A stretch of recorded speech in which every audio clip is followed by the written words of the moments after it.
All right, GM. I noticed that's how we start a lot of these. Always on the GM. Yes. Should we start with something else? Do you have a quote of the day? I don't. Just do it, Nike. There you go. That's the first one that came to mind. All right. Okay. Oh my God. Can I start with an apology? Who's this going out to? I think, well, based on the fact that we had 16 listeners max on episode 2, probably just you. Last week I was completely smashed. Like at first thing in the morning, Smash. Let's clarify. Not being drunk, but No, more of like not feeling. not feeling 100%. Barely feeling 20%. To be fair, there was a lot happening. So obviously, just getting back, I was just not feeling myself at all. What if that was like the best episode ever? That would mean that I would need to get into that state again, and that would not be great. To be frank. So yeah, it probably wasn't. So we'll just go with that one. That's my assumption anyway. Okay. All right. What's going on? Big question. I don't want to say not much because there's quite a bit going on. Work-wise, quite a lot. Obviously, got back from Pakistan last week, and then just been getting back into the flow of, get back into the groove of things, I suppose. Yeah. It's been tough, man. Let's talk about it. Okay. What's tough? I think just getting back into the swing of things. Because that's, how long was I off for? 10, 11 days? Even though, did I take my laptop? I did take my laptop with me, but I wasn't really in the groove of work, kind of the regular meetings or anything like that. So kind of getting back and getting back into the flow is, yeah, it's a tough one. Just kind of getting back into that regular rhythm, a bit disjointed. Maybe just because I wasn't feeling great last week as well. It's like, ugh, just trying to get myself back up and running. But yeah, we're there. We're back in the flow now. Back in the flow. Yeah. How did I do it? I'm gonna thank my historical self for all the action items and to-do lists that I put together. And it helped me get back into the flow much quicker, probably than not doing that. But yeah, it was a tough one to pick it back up. Good now though. Maybe if I had like a proper full-time job, it'd be a bit easier. Like, you know, the 9 to 5, and you just kind of turn up and you get back into that regular pattern. But obviously, don't have that. So, what's been going on with you, man? Yeah. Busy. Yeah. So what have you been busy with? Mainly work, really. So been looped in. Well, for the past month, been looped in to help out on the operation side of things of the business. Trying to unblock some challenges. So was in full execution mode, and there's also that realization, or rather, a confirmation that even though you're good at something, if you don't enjoy it, you just get burned down, right? Or burn out. Oh, yeah. We spoke about that. Yes, we did. So that's what I'm feeling right now. Just being in the trenches for the past month, I feel like I need a break. Yeah. That's really interesting. I've written down a question here that I thought about yesterday because of the conversations that we'd had in the past. Can you guess what that question is that I wanted to ask you? No. Have a wild guess. Just take one guess.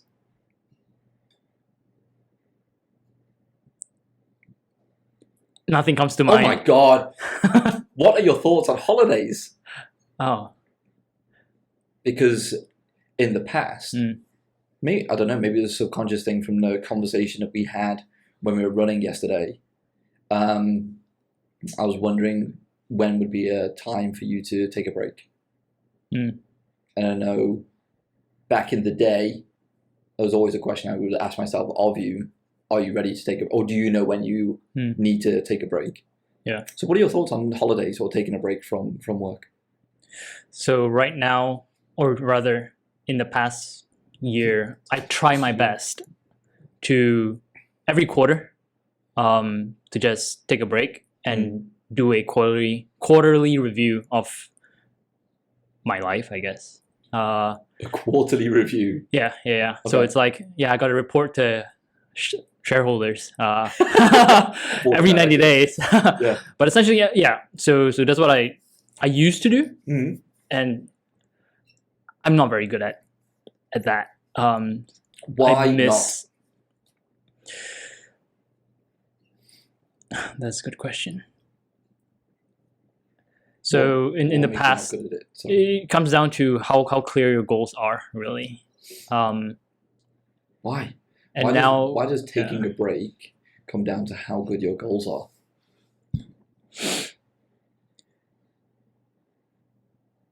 So if you don't have a clear goal, you just go with the flow, right? Like, why even stop to reflect? Just go with the flow. Like, whatever comes, right? Yeah. But I feel like it's different this year. I know my 3 main things that I want to work on, and that's very clear to me right now. Have you shared them before? I don't think I've shared on the podcast. Would you? I think I've shared it with you. Would you share them right now? I guess, why not? Okay. I think most of them we've covered throughout the episodes anyway. Okay.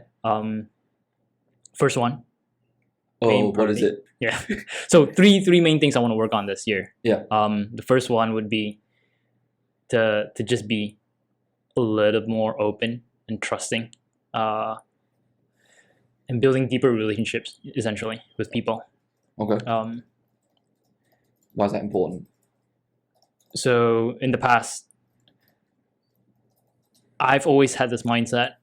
You could call it ego. You can call it toxic masculinity. So my perspective is, as a man or as a leader of a team, I'm going to make this lower. Sure. You are expected to solve problems. Yes. And not show that you need help. And I realized that is not doing anyone any favors, especially myself. Yeah. Because you put so much pressure on yourself, and you can't really function. At that, up to a certain point, when the pressure is so high, you're like, geez, I got to handle all these things on my own. Yeah. And I have no one to talk to. I don't feel like people will get it, right? And my belief is that everyone has their own problems, right? Why should they listen to yours? So that was my mentality back then, and I realized that's probably the wrong way to go about life, right? So yeah, made that switch, and that's why for this year I want to try something different. When did you make that switch? What happened? So I did my annual review last year. Yeah, to shareholders. And I basically went through my personality test as well. So my, what do you call that? There's this website called 16 Personalities. Oh, yeah. So I did that. I've done it before. I just didn't review the results again. So I reviewed my results again. I looked at my Enneagram results as well, and just looking at my personality. So it shows that, yes, I'm an introvert, and I tend to keep things on my own, to myself, which, okay, I acknowledge that is who I am. Yeah. And I know that right now, being that person is not serving me. So if it's not moving me forward or helping me become happier or more satisfied with life, then I need to take action to change it. Okay. As difficult as it is, going against my own personality, I know that if I don't change it, then I'm just gonna be miserable. So you're not miserable, are you? No. Well, yeah, not lately. Not lately? Yeah. Why is that? I don't know. Let's talk about it. Because if you're not miserable and you're pretty happy with how things are going, are you? Maybe I'm putting words in your mouth. Are you pretty happy with where you're at right now and how things are going? I guess for the past month, like I mentioned, right, it's pure execution, and I just need a break right now. Yeah. So in terms of okay, coming back to the goals, right? So am I making progress towards my goals? I think that's how I would measure. Am I satisfied or am I happy? Okay. Which I know it's just one dimension, right? Like happiness is so much more than just achieving your goals. But if I were to just measure against how I'm progressing towards my goals, it's all right. So first goal, I think opening up more. I've made progress with that, I would say, with the people around me. Amaze. Yeah. How have you done that? What are the things that you've done differently so far? Just being more open, really. Just speaking and What does being that more mean? okay. So being vulnerable. Okay. Let's just put it that way. Let's setting aside that, hey, I need to be strong, or I can't show my weakness. So yeah, and that's basically it. And asking for help whenever I face a challenge, and I know or I feel that, hey, yeah, something's not right. I just speak my mind. Do you still associate that asking for help with a sign of weakness? Honestly? I'm trying to think of the last time I asked for help or when I needed to ask for help.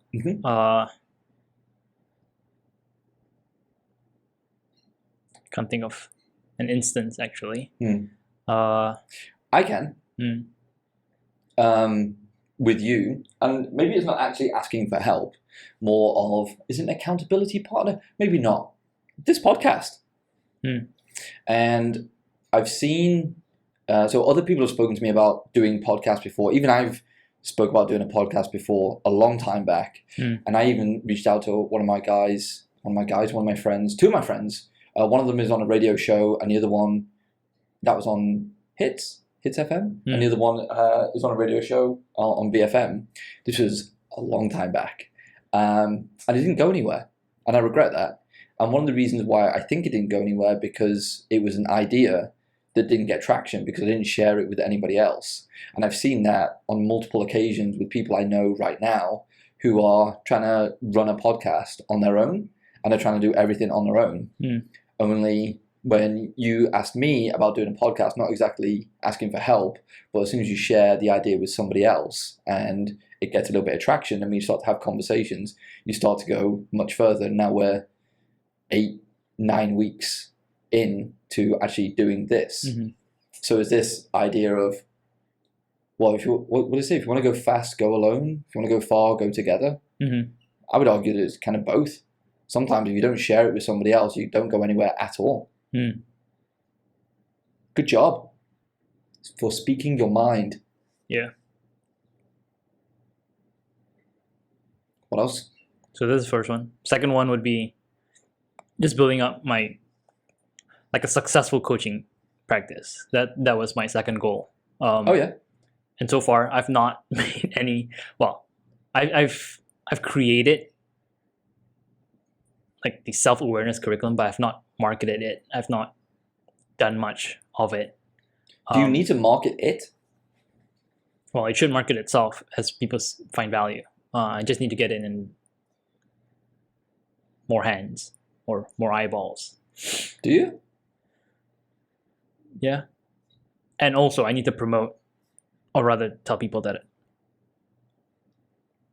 I do offer coaching. So that's something that I've not done. Right. I'm falling behind. Although I would argue that this podcast would directly drive traffic towards that the coaching side of my brand. Let's just call it that. Yeah. And there it is. Why should anybody get coaching from you? What is your brand? So should you really be marketing the curriculum? And it's not that the curriculum would market itself, but in terms of Min Lee as a brand, as a coach, like, this is another. It's funny how these things work out, right? What do you stand for? And why would somebody want to be coached by you? What are your beliefs from a progress point of view, from a coaching point of view, what you can deliver from who you are, rather than the curriculum itself? I'm sure there's a book out there, this idea of people buy you first. I still think that rings true. So how many people are aware of you, Min Lee, as the brand and what you stand for? I think this is quite a common problem, because you're the product, and how many people are aware of you as the product, and how you're getting that message out there. So if you think about your curriculum, if you try and market the curriculum, you're selling the curriculum. But if you're speaking your truth or being honest with yourself and putting yourself out there on the right channels where your audience is going to hang out, then you don't really need, you're not selling anything. You're just talking about who you are and what you believe. This idea behind the push and pull factor, right? When you start to associate, and we spoke about this before, if you're in the right communities, on the right channels, and you're talking about the stuff that you believe in and how you want to operate and what you want to give back, that is a big pull factor before you start kind of running ads or marketing the stuff that you have. So really, I would argue that it's about putting yourself out there. Yes, this is one channel, and we have this many listeners. So I would argue that maybe building that brand for yourself, the Min Lee brand, would be more important than the curriculum per se. That's all I have to offer you. Thank you. I think more people should be aware of what you can deliver. You're denying people that fact. Do better. Come on, man. Yeah. Let people know. Yeah, it's marketing, right? Or rather, it's helping, not selling. Yeah. Let's just put it that way. Yes, it is. I think it's just branding. I think it's a branding thing as well, and an awareness thing. It starts with kind of that, and then you can attract the right people that you want to coach. Because not everybody's going to be the right person for you. I'm finding that with kind of clients that I work with as well. Just kind of figuring it out along the way. There you go. Yeah. So what is going to be your next step about this coaching thing that you want to do?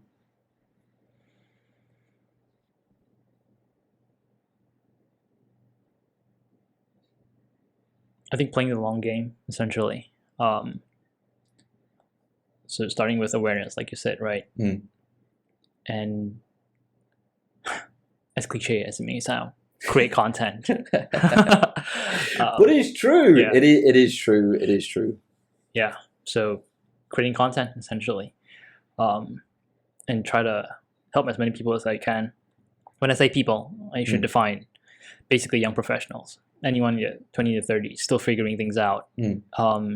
And so I watched a Mark Manson. I don't know if you've heard of Mark Manson. The subtle art of not giving a fuck. Yep. So Do you know? We spoke about this. You know, he's got a movie coming out. I heard he sold his rights. Well, it was on a Tim Ferriss podcast, right? He mentioned. But yeah, he's starring in it. Oh, really? Yeah. I didn't know that. Yeah, I think he's the lead actor in it. So they basically turned the book into a movie. Nice. Yeah. Sorry. Please continue. Yeah. So I watched a video, YouTube video that he put out. I think a few days ago. He mentioned like how to be ahead of 99% of the people. And he mentioned it's not about the process. It's not about the execution. It's about the contrarian idea. And the idea has to be correct. And then you have to execute it massively on that idea.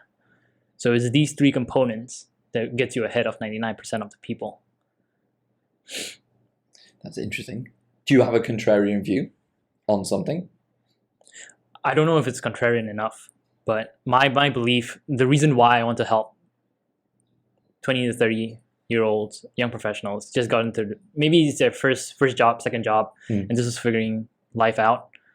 My view is that rather than figuring everything else in the world, like figure yourself out, like build that self-awareness. I truly believe self-awareness is the number one thing that everyone should have. And the reason why I'm so big on self-awareness is because, so how it started is, over at, well, back then it was Super, right? Yeah. Super Hands. When I first became a manager, I read books about, okay, how do you be a manager? And the number one thing that stuck with me is your self-mastery or your self-management. Okay. I'm surprised that so Julie Zhou, Making a Manager. Yep. It's only one chapter that talks about self-management, when actually that should be the entire book. Because if you can't manage yourself, you don't know who you are, how you lead your team, that could affect everything else. So if you're not aware of your leadership style, you're not aware of what your strengths are, what your weaknesses are, how can you delegate effectively, how can you manage your team effectively. And as these young professionals, 20 to 30s, they are going to be managers or leaders at some point so why not start now, as they're trying to figure, when you're 20 to 30s, that's the prime time to try things out and build that self-awareness, right?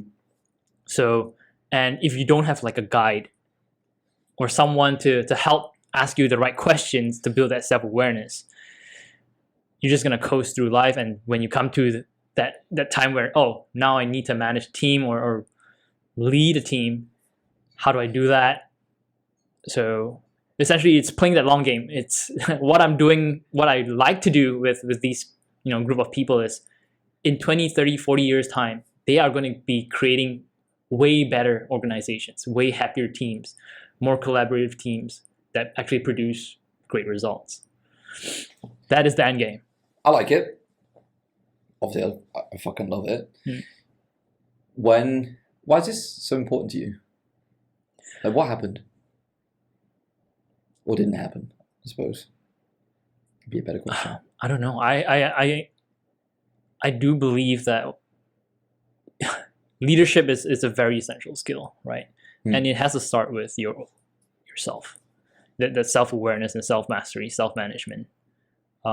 If you can't do that effectively, how can you manage or lead a team? Do you think you've built that self-awareness? It's an ongoing thing, I would say.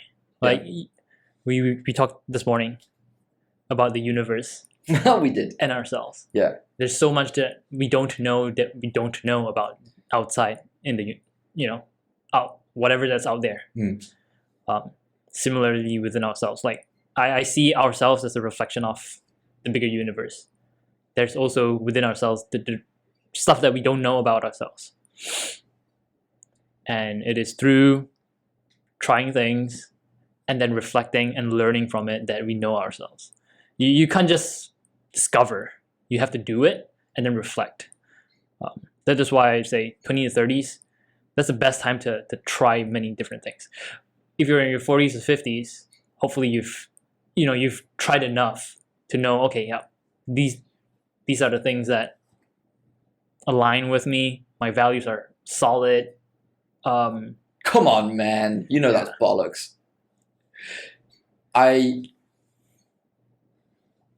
Sorry. I think the reason why that is that I don't think there was that kind of drive behind self-awareness and mental well-being, or mental fitness, as our man Simon Sinek calls it. Great podcast, by the way. I really enjoyed that. I'll sit in the mud with you. So you might have just been working a job when back then, and now you're in your 40s, 50s, 60s. That now you have a bit more time to actually sit and reflect. Yeah. So I don't think it's ever too late. It's okay to try and fail, even later on. I agree. But I'm trying to front load that whole experience Yeah. to the 20s to 30s, so they don't make the same. I wouldn't call them mistakes, but You give them more control, I suppose. yeah. I've realised I say that a lot, I suppose. Looking back on some of the videos, I'm going to try and cut that out of my lexicon. Yeah. I suppose. It's, well, on awareness. Like doing this podcast, I realize I'm being more aware of how I speak and trying to not use as much ums and ahs and just try to pause more often. How's that going for you? Yeah, I'm being more conscious of how I speak. So I love it. That's pretty good. And we've got your mic turned up as well. So that's the second one, like building out your coaching thing. Yeah. And for the third one, let's do a quick pause to reset the camera. And, Already? Yeah. Okay. 30 minutes. I'll keep this rolling for now. And we're back. And we're back. That was an intermission before we go on to our third one that you're looking to achieve, focus more on this year. Yeah, third one would be being in a healthy romantic relationship. Shouldn't that be number one for you? I don't know. And yeah, it's at this point I feel like I'm like forcing it to happen. I don't. It doesn't feel natural to me. Has it ever?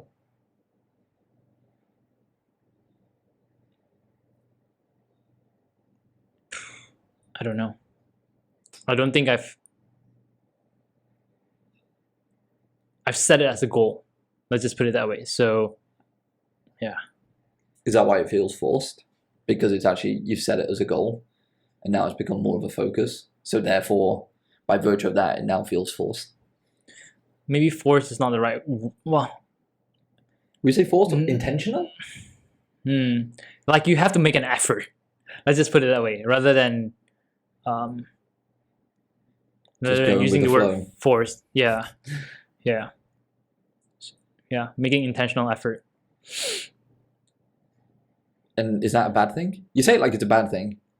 No, it's tough, man. It's and you also learn a little bit about yourself. And when you get advice from other people, but oh yeah, you should try this, you should try this. And you try and you realize, okay, you know what? Maybe I should just stick with what actually like. So I've realized like apps probably isn't the best way, or rather I don't enjoy it. The swiping and swiping. And continuous swiping, swiping forever. Yeah. Is it the act of the swiping or the interactions that you're actually having? Or rather the lack of interactions is mainly just swiping. Okay. So still haven't seen your profile, by the way. I really want to. Okay. But yeah, I realize apps are probably not my main channel of acquisition. Just or lead funnel. So for other people that might pick up on this and be like, you know what, that's not right for me either. What are the other methods you're looking at? So what I'm going to be doing differently for the next quarter, so I can report to my shareholders. Yeah. I want to be part of that shareholder group. Yeah. It's just being in, or rather putting myself in different places. I think that is a better way to meet people rather than just online. So probably signing up for a class pass, joining, doing yoga, not because just to meet people, but also to stretch and recover from all the hard rides that I'm doing. Ooh. She's okay. Yeah. So yeah, signing up for class pass and join all these things that benefit me, and I also get to meet new people essentially. No extra time spent. How is that gonna play into the fact that you're more self-described as an introvert? Are you going to be able to go to classes and approach people and spark up a conversation? Have you thought that far ahead?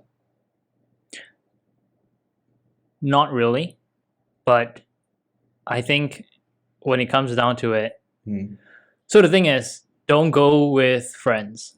If you're an introvert, never go to, well, I guess this is a reflection of myself. Yeah. And I'm giving advice to myself. Okay. Don't go to, if you're trying something new and you're trying to meet new people, don't go with friends, because then you're more than likely just stick with your friends or people that you're comfortable with. So I think that's general advice rather than just for introverts. Because even like as an extrovert, if I go to a networking event and I see friends that are there, I will naturally flock to that because it's following a path of least resistance. Yeah. It's comfortable and safe, right? Exactly. Well, I guess that's general advice. So don't go with friends. And when you're put in that situation, you just gotta speak to people. And I guess with my first goal of being more vulnerable, and that also helps put my guard down. Yeah. Because I'm naturally not a trusting person. Really? Yes. How come? I don't know. At some point in my life, maybe I've been hurt. Trauma does not exist apparently. And that's what I'm trying to change right now, right? Okay. So we talk about trauma. Yes, I realize that is who I am, right? And I know it's not serving me. We can change. So when's your first class?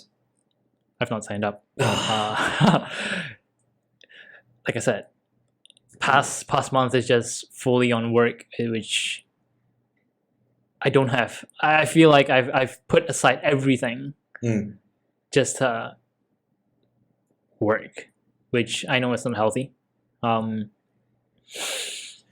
Yeah.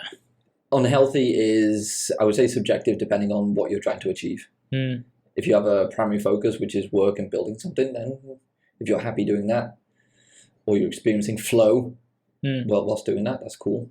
But if it's not aligned with what you want to do, then yeah, maybe readjust. I can offer up some advice on this meeting new people thing. Please do. Entry and exit. So stand at the entrance and the exit. Be a bouncer. Pretty much. Sorry, if your name's not down, you're not coming in. It was an old advert from back in the UK. So normally, especially in sales as well, which is talking to people, then you would have a way to engage with somebody, which is, what are your opening questions?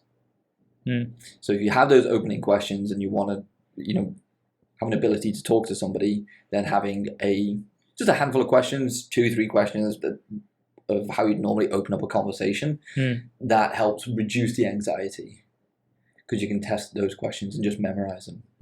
And then you'd have the conversation in the middle where there's a bit of back and forth of human interaction. And then you have, and I think this is one thing that people do miss, how are you going to leave a conversation? Like, what are my exit questions, or what are my exit statements? And so, it's been lovely talking to you. Maybe we can catch up again soon. Or, hey, if you've got a number, maybe you can drop you a message and we can catch up for tea or coffee sometime, or something else. So you know how you're going to start a conversation, and you know how you're going to end a conversation. So you know how you can get into it, and you know how you can leave it. So if it's not going very well, you'll be like, oh, it's been really nice to meet you. I'm going to go and find some other people to kind of chat to. Catch up with you soon. For me, in particular, maybe I'm giving advice to you, but it's really for me. I just found it's easier on my brain, because I don't know if you've noticed this, but pretty much every social interaction follows a certain flow, which it is just that. You have your opening, which is your what do they call your icebreakers, your shooting the shit, your how's the weather kind of thing. Then you have you got your start, then you got your middle bit, your meat of the conversation, what you actually want to get to, outlining the objective, understanding the other person, they understand you, so on and so forth. And then you have your end, your exit. And it follows that natural flow, whether that's on a sales call, whether that's in a social interaction, whether that's on a phone call, whether that's in person. I found by and large, it's all the same. Hmm. And we all have these cues that we recognize, whether that's an upward inflection or downward, however you would want to call it. Yeah. Okay. But you can sense when a conversation is coming to a close by the tone at which somebody's using, the words that they're saying, or their body movements. Language. Thank you. By their body language. So you can sense when people want to leave a conversation or stick in a conversation. So it's easy to identify these trigger things if you're aware of them. So as long as you have your own cues, your own questions that you want to use, I found that's a really easy way to enter into a conversation. It's easy for me to say this because I would say I'm more on the extroverted side of things, i.e. I gain energy from interacting with new people and building new relationships. I just love it because I'm curious to find out more about people. But maybe if you're more on the introverted side of things, where it's fucking exhausting to meet new people and you're just like, oh God, I just want to be out of this, unless it's a fulfilling conversation. So I'm aware that this advice might fall on deaf ears for some. I don't know if you thought about that. Have you ever thought about it in that way? No, I have not. I think it comes down to expectation as well.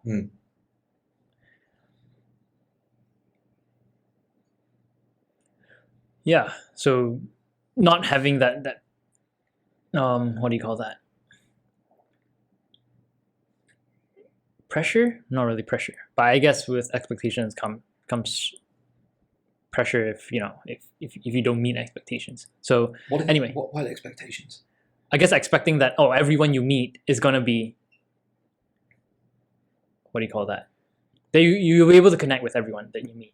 But so just dropping all expectations, I think that's my first step, really. And then preparing, like you said, what are some of the conversation starters that I could have in my back pocket. You could carry them around. Yeah. Please hold. Let me get my notes. Honestly, you could put it in your wallet. So my old boss used to have a laminate card that he would keep in his wallet and he called them the 5 golden questions. Would you want to share what those 5 golden questions are? I don't even know. Oh man. I know. It was so long ago. But every interaction doesn't need to be a sale. If you know what you're looking for, and when you're engaging with somebody, it might not click, but at least you're aware of that. And it helps, if you want to think, understand, not date, rather than think, help, not sell, then it makes those interactions a little bit easier, reduces the stress or expectation on yourself. It's like, I just want to get to know this person, and it might work out, it might not, they might be a great friend, they might not, and that's okay. Yep. That's how I think about it. That's why I'm really curious to get to know people. Book recommendation for you. Have you ever heard of a book called The Game?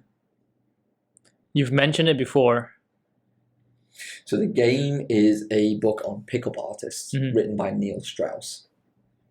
And it's all about it was his journey going from a journalist into the world of pickup artists. It's basically the game of picking up and attracting women. And it's a really interesting book on the psychology of relationships.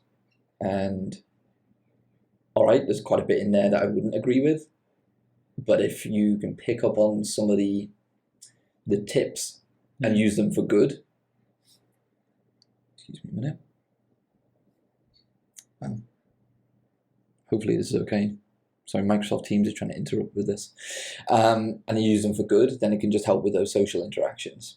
Some people might use them for bad, but then it's not a superpower if it can't be used for evil, I suppose. But I would recommend that because it's a really interesting take on how to engage with people in social settings. And obviously knowing you and how you learn through reading, this could be a good place to start.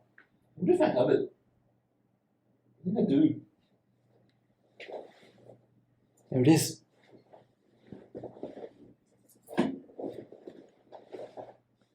Who?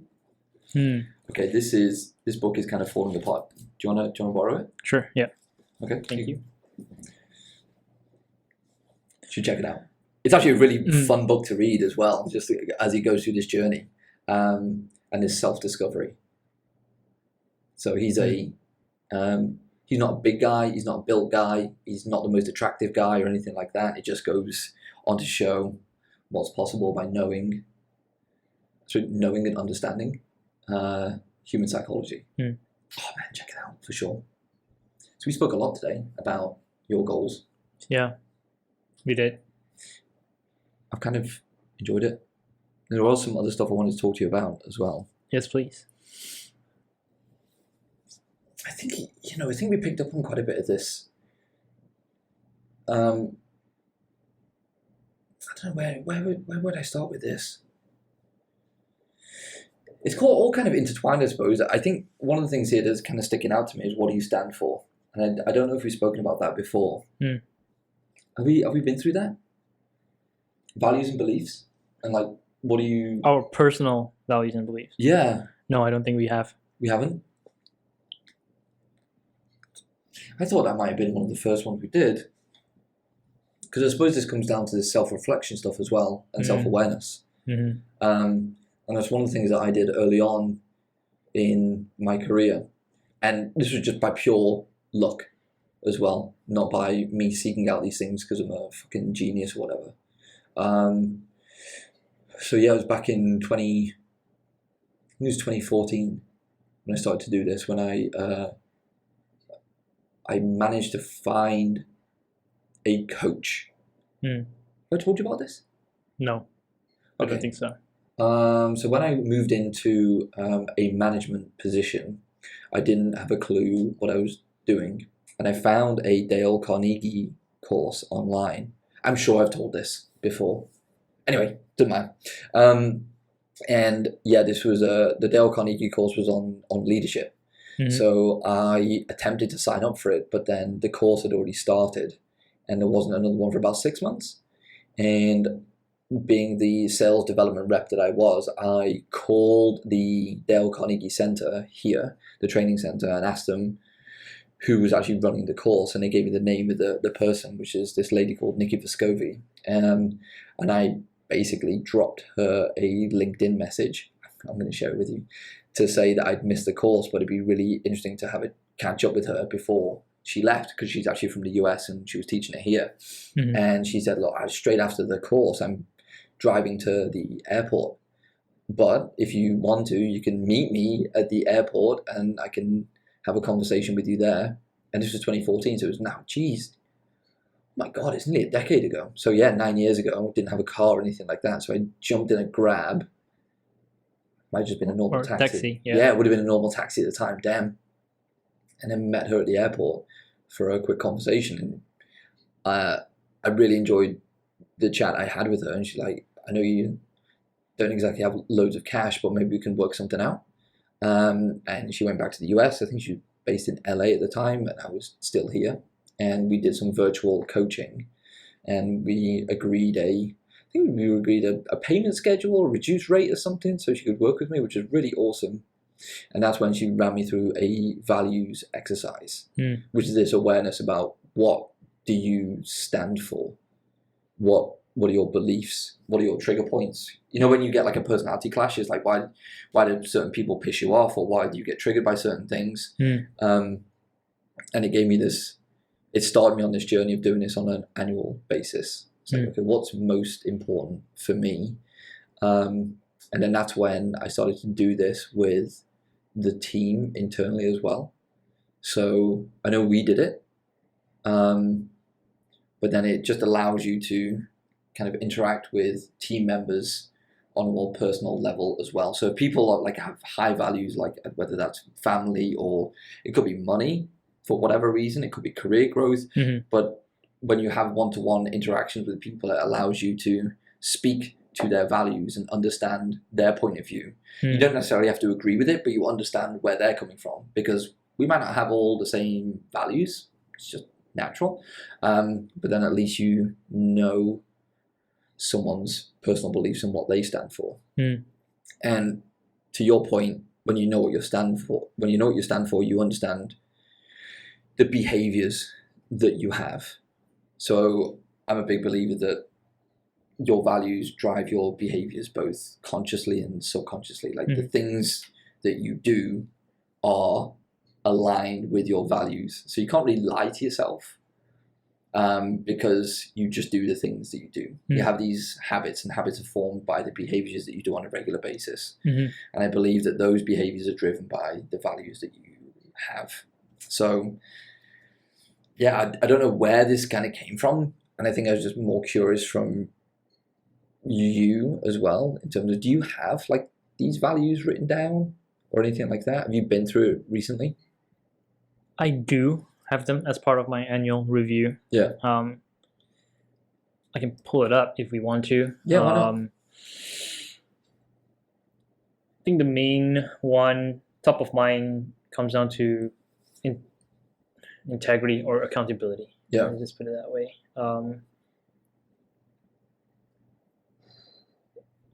Right, let's see here. So what I value, top one, integrity, having principles and values. Second one, trust and honesty. Third, excellence. Not perfection, but excellence. Difference? Perfection is getting it 100% right. Excellence is executing and making sure that you're giving more than 100%. How do you know if you're giving more than 100%? Well, at the end of the day, you ask yourself, have I given it my all, right? Yeah. Am I doing good work? You be your own judge of whether you're putting out excellent work. So for me, I cannot stand mediocre work. Anyone can do mediocre, but to truly excel, you have to put in effort. So when I say excellence, it really comes down to effort and thoughtfulness. Right. Right. Which comes down to my fourth point, which is thoughtfulness. I value thoughtfulness. Like, why is something designed so well? It's because someone has put a lot of thought into it, as compared to something that's not designed well. So with these, the top one you said was integrity and accountability. Is that right? Integrity. No. Integrity and having principles and values. How do you think that drives what you do?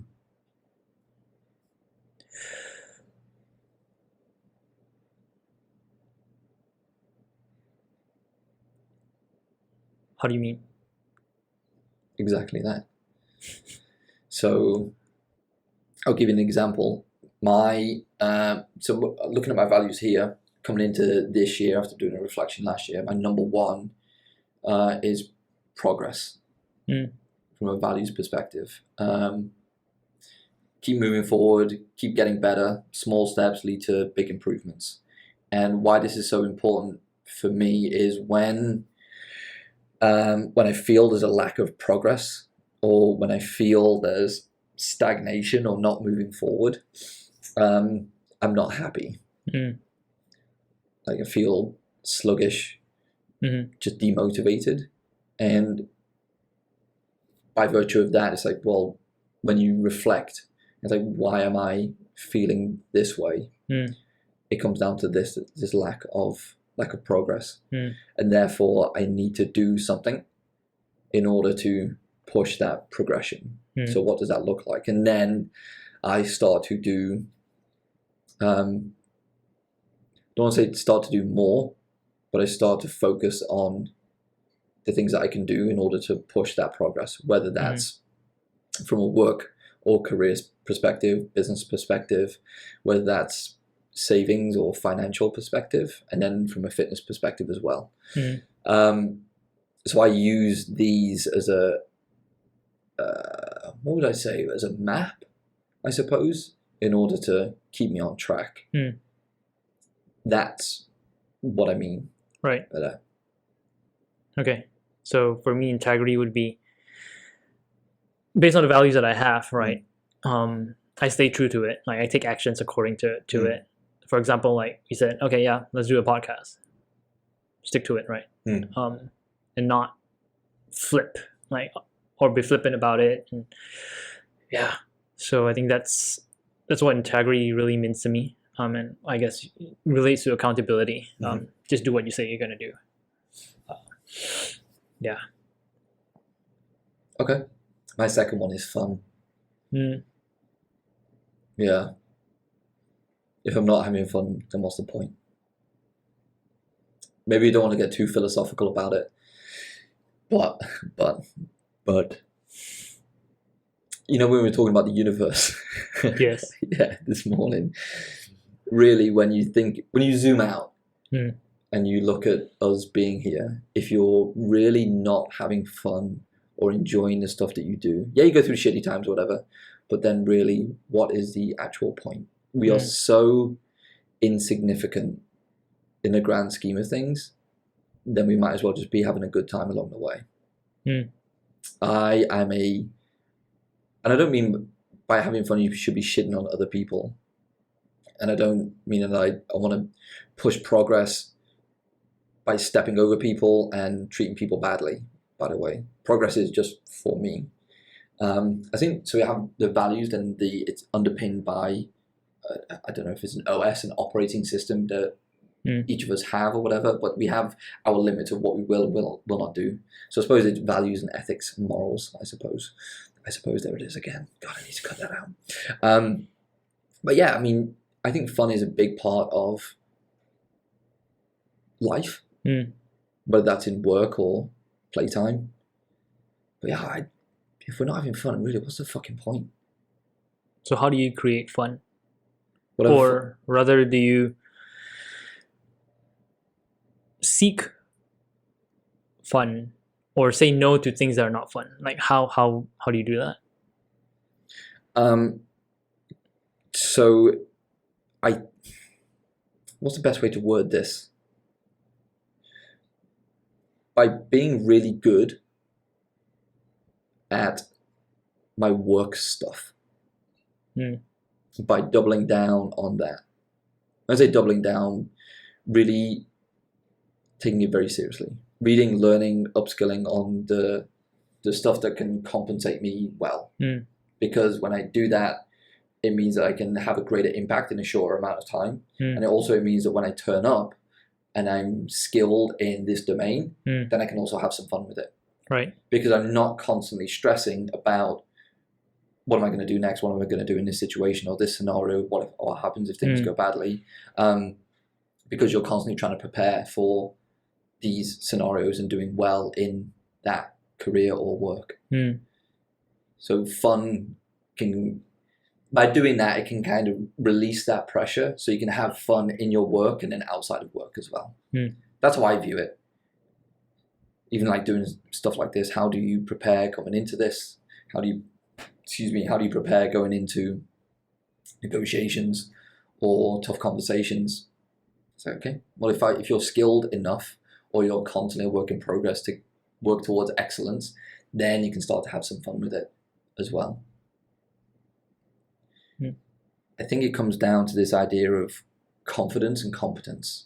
If you can build on your competence yourself, that's why I'm a big believer in self-learning, because you build that competence, which then I believe leads to that confidence in that domain.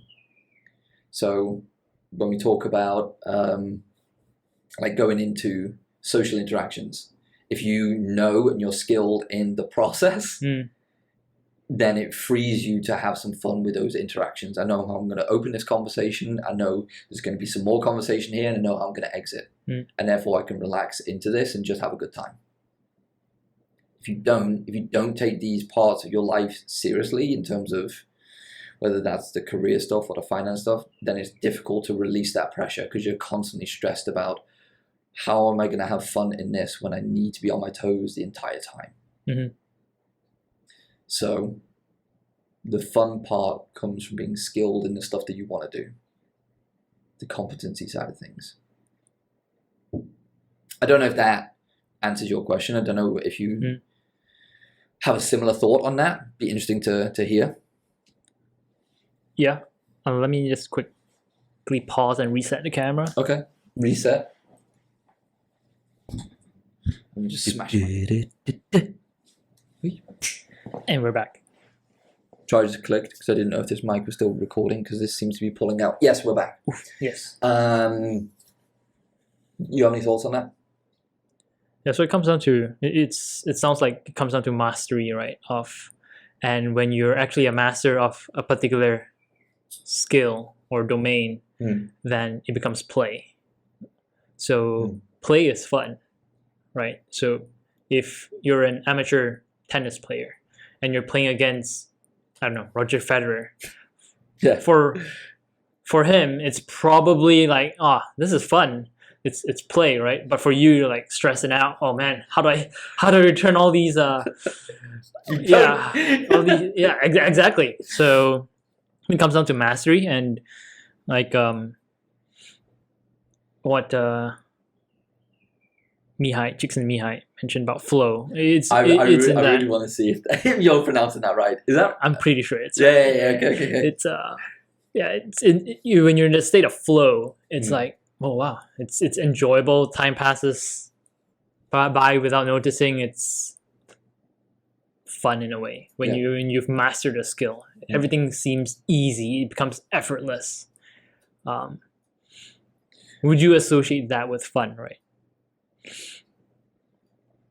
Easy and effortless. My first thought on that is complacency. And if it's easy, would you get bored? So doesn't he talk about like there's not a window, but there's an idea between it's within your grasp, but it's still challenging, and that's what makes it fun. Because it's like, okay, I've got a certain level of competence and confidence going into this, but there's still that element of, I've got some sweaty palms going on. I've got this a small amount of anxiety. I think, what did I watch recently? And it talks, I think it was that Diary of a CEO. And somebody was asking the athletes about, are you nervous? And every single one of them, it was like 100% success rate. It was, they said, I'm excited. So it's how you perceive that rush that you get. And I suppose, if you're in that state of I'm not good enough, or you don't have that mindset of I've prepared enough for this, and you haven't been coached correctly, then you could be in that state of imposter syndrome and I'm nervous and I don't know what I'm doing here. Whereas if you've been coached and pointed in the right direction and learn how to frame that feeling that you get from that anxiousness into excitement, then the reaction you're having to the situation, however you're feeling, can then be used for productively for you rather than against you. I don't know how we got there, but I think that's I enjoyed that analogy that was given, the anxiousness and excitement, and I wish I could use that when I was flying. I'm excited to get on this plane. I know, it's a weird thing. Flying? Yeah. Or this fear of. I don't know what it is. Anyway, the third one I've got here for my values, I mean, in total, I noted down 12 I've got here, and I think I've shared this before. Freedom of choice. And I think that's just been really important for me. And also, when I was in the financial planning game, it was really important for me, because that was my belief, when giving financial advice as well. The idea was, how do you give people the freedom of choice in the future? This idea of savings and investment and allowing them that freedom to do what they want, when they want to, with whom they want to do it, whenever. Whether that's in their later years, whether that's sooner, I don't know. But when I've been reflecting on it, I think that's why I really enjoyed the work that I did in financial planning, because you can help people achieve that. And then when we come back to the Daniel Pink stuff, autonomy, mastery, and purpose. And I think it comes down to that autonomy as well.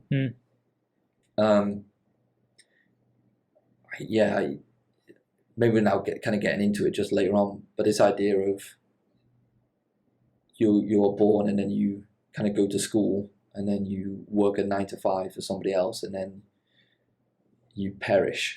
Like that's it.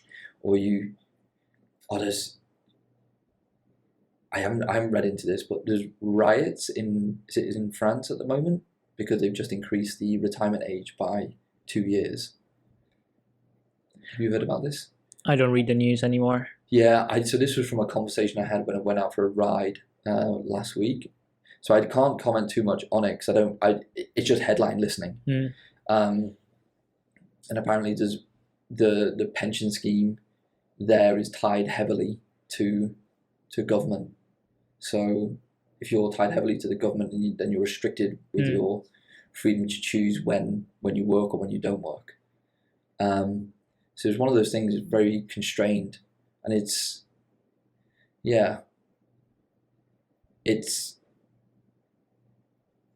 I don't know. It's a weird one to think that that's all it is. If you heard the quote like "life is not a rehearsal,"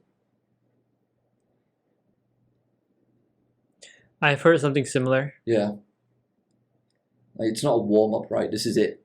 Yeah.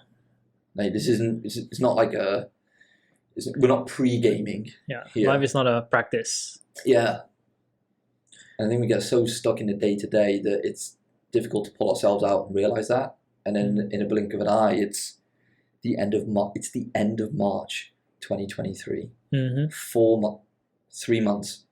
Oh my God, I can't even calculate. 3 months of the year has disappeared already. Yep. I was talking to my brother about this when we were over in Pakistan. It only feels like Christmas yesterday when we were talking about going on this trip, and it's over. Yep. And it's gone. And it's just crazy how quick time goes. Yeah. Don't reflect on that enough.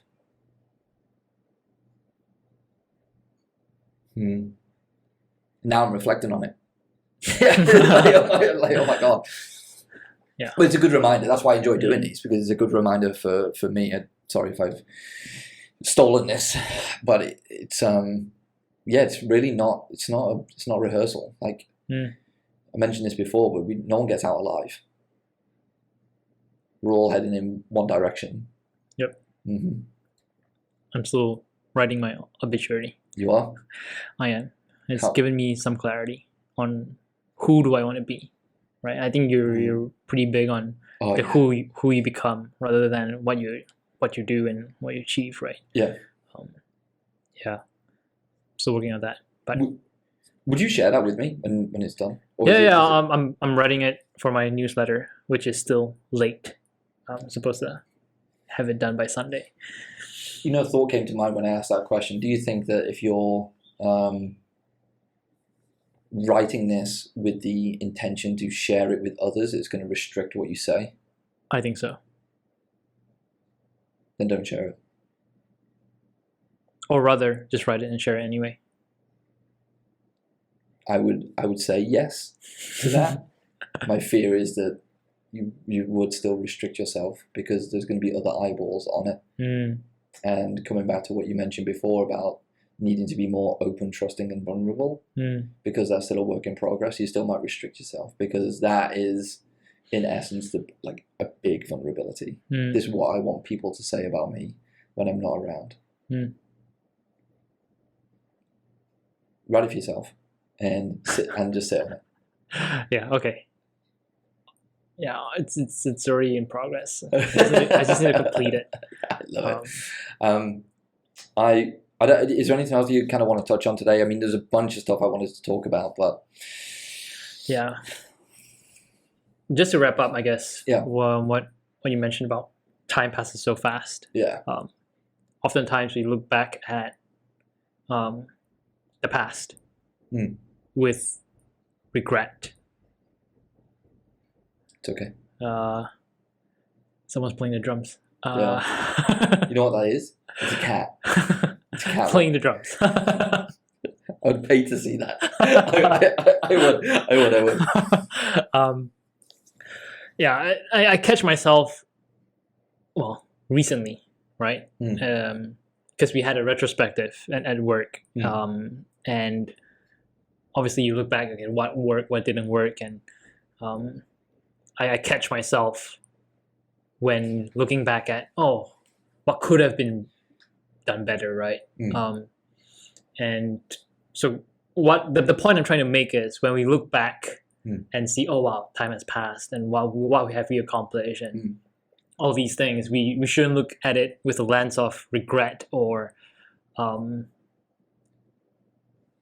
judgment that things should have been better, but rather focus on the present and the future. Like, okay, this is how I'm gonna appreciate the time more and make the best use of time. Because I don't think it serves us well when we ruminate on the past and assign what should have.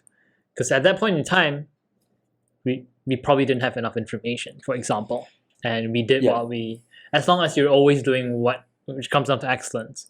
If you're putting 110% effort every single point in time, then really you shouldn't be judging what should have been better, because at that point in time you gave your 110%. I'm so with you on this one, Don, but yes.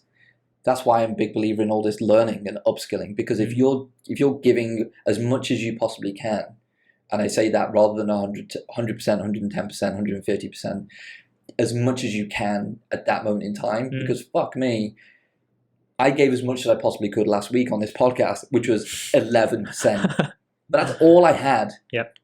And I don't think we can judge ourselves on that. Maybe I should, but really, that's all I could possibly give at that moment in time.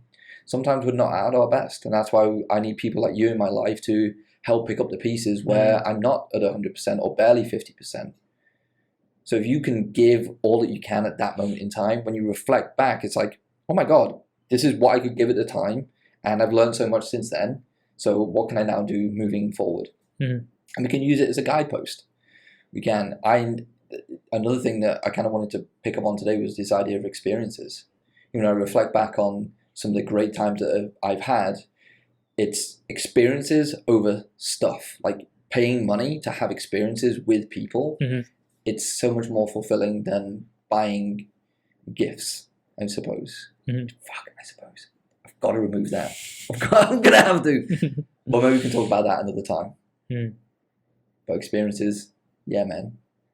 And that's, maybe I need to put that in as my Q2 onwards goals. But I've got a bunch of experiences coming up for sure. Oh yeah, we have to talk about that at our next episode. Are we going to do another episode? Yeah, we should continue until we hit 10. Until we hit 10. What happens when we hit 10? Then we'll hit 100. The first 10 is the hardest. Is that what you read? No, I made it up. Oh, yeah. It sounded so convincing. It was. You could have just said, yeah, it's fine. Another thing I was thinking about, just to kind of wrap up. Put a bow on it. I'll put a bow on it. Do you think these conversations have a negative undertone? Because we talk about a lot of stuff like reflecting and imposter syndrome and all this kind of, and I it's my hope that they have like a positive impact on people. But is there a negative undertone? Do we need to inject some positivity into this, or is there positivity in it by what people can take away?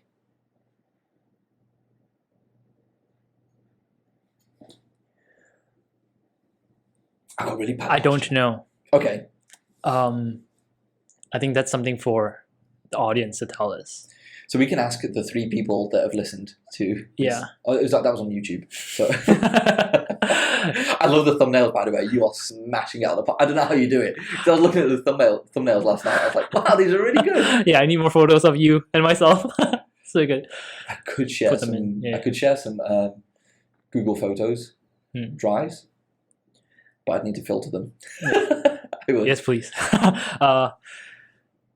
I've got to Yeah. prepare for a meeting, Mhm. and I've very much enjoyed especially the later part of this conversation. I think one of the things I need to do better coming onto these is eat before doing them. I think I perform better when I've consumed some sort of food. All right. Soon we'll have food on the table. It's not an ASMR show. Imagine what could be a really gross thing to peanut butter? If I sat here and ate peanut butter off a spoon. that was gross. Sorry. All right, let's wrap it up. Yep. Cool. Thanks, man. All right. See you next Great week. one. See ya. Bye.